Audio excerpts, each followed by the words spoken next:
Olá pessoal, tudo bem? Estou aqui hoje, meu nome é Rodrigo Gianangelo e vim fazer mais um vídeo da série Pergunte ao Psicólogo, aquela série onde eu recebo perguntas e a gente vai fazendo vídeos para respondê-las. A pergunta de hoje veio da Silvia, que está lá em Ibiúna. Olá Silvia, tudo bem? Ibiúna, interior de São Paulo. E ela fala justamente sobre a dificuldade em dizer não. Essa é uma questão que eu acho que muita gente pode se identificar, que é essa dificuldade de dizer não em situações em que nós, racionalmente, conscientemente, sabemos que não haveria problema nenhum em dizer, muito pelo contrário, a gente estabeleceria limites importantes para a atuação do outro, de tal maneira que esse outro não invada o nosso espaço existencial, ou seja, não passe dos nossos limites. Mas mesmo assim, por algum motivo, a gente não consegue dizer não. Dizer não é frustrar de alguma maneira o desejo do outro. Ou seja, é colocar uma interdição a algo que o outro quer fazer e que normalmente tem a ver conosco.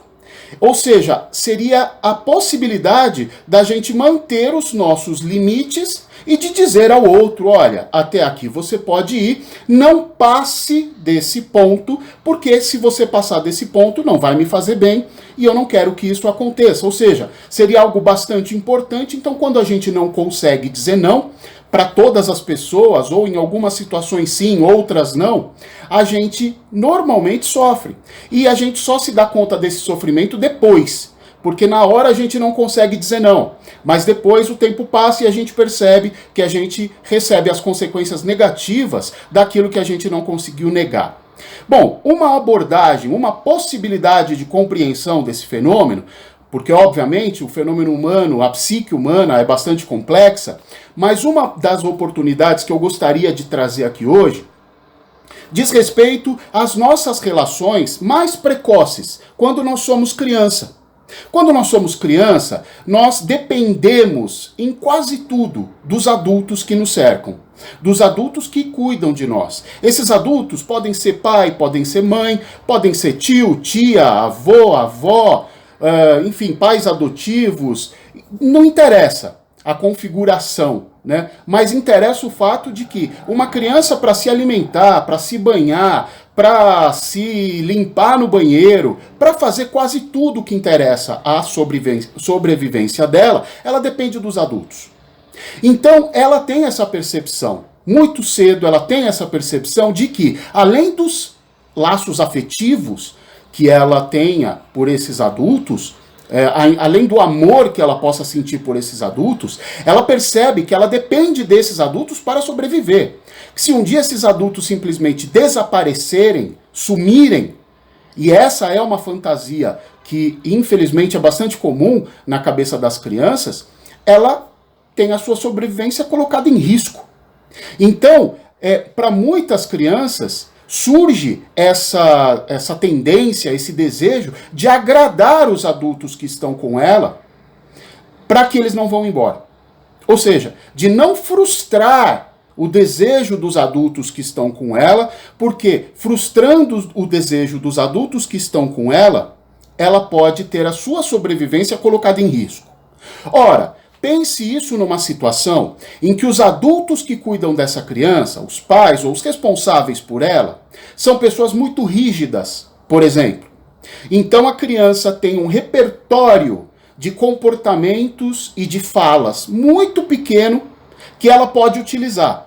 Se ela sair desse repertório, ela é punida violentamente. E esse violentamente não precisa ser nada físico, não. Aliás, na maioria das vezes eu acho que não é. Mas são ameaças a ela, onde ela percebe que se ela sair daquilo que os adultos consideram certo, ela vai ser punida violentamente. Isso com certeza vai colocar lenha no fogo dessa fantasia infantil de que a qualquer momento os meus pais, os meus responsáveis podem desaparecer, podem não gostar mais de mim, podem decidir me abandonar. E aí a minha sobrevivência está em risco, porque eu dependo deles para quase tudo. Então, nesse tipo de situação, a criança pode aprender a dizer apenas sim. Por quê? Porque ela não pode frustrar esses adultos. Porque ela não pode impor interdições ao desejo desses adultos. Caso contrário, ela vai receber uma punição que vai alimentar a sua fantasia de sumir e de desaparecer pela falta desses adultos que cuidam dela. Isso pode ser enraizado na cabecinha, nos afetos da criança, de uma tal maneira forte, que mesmo ao crescer, ela carrega com ela esse, entre aspas, trauma. E ela cresce levando para o mundo essa tendência a só dizer sim. Ela leva crescendo, ela cresce levando para todas as relações da vida dela essa mesma tendência a dizer sempre sim. E, portanto, numa situação em que ela, se parar para pensar, sabe muito bem que a sua sobrevivência não está em risco, e normalmente é o que as pessoas dizem, eu sei que não haveria problema nenhum em dizer não. Muito pelo contrário, eu sei que nessa situação eu devia ter dito não, mas eu não consigo. Porque aquilo está enraizado de tal maneira que ela continua repetindo um padrão que quando ela era criança, para ela, dentro da sua fantasia, fazia muito sentido. Mas hoje já não faz mais. É um padrão de comportamento desatualizado, mas que ela continua carregando. Então a gente precisa, e é o que a gente faz em psicoterapia, desenraizar este padrão, trazer à tona este padrão de comportamento, os afetos que estão associados a ele, para dar um novo significado, um significado adulto para aquilo ali. Porque ela continua carregando, encapsulado dentro de si, ainda o significado infantil do dizer não.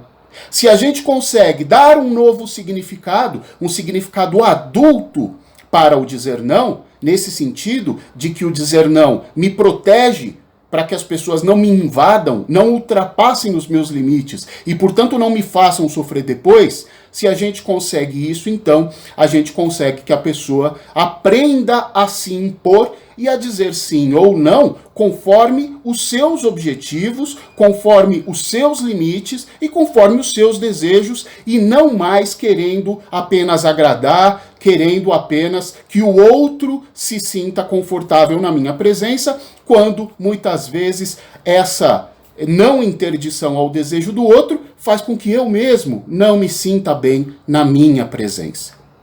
Ok? Gente, se vocês estiverem gostando da série, eu vou pedir de novo, curta o vídeo. Se você estiver assistindo pelo YouTube, se inscreva lá no canal. Se você acha que tem algum amigo, algum conhecido que pode se beneficiar com esse conteúdo, compartilhe à vontade e continuem mandando as suas perguntas, as suas sugestões de pauta, para que a gente continue abordando nos próximos vídeos. Ok? Gente, boa semana a todos, até a próxima, abraço!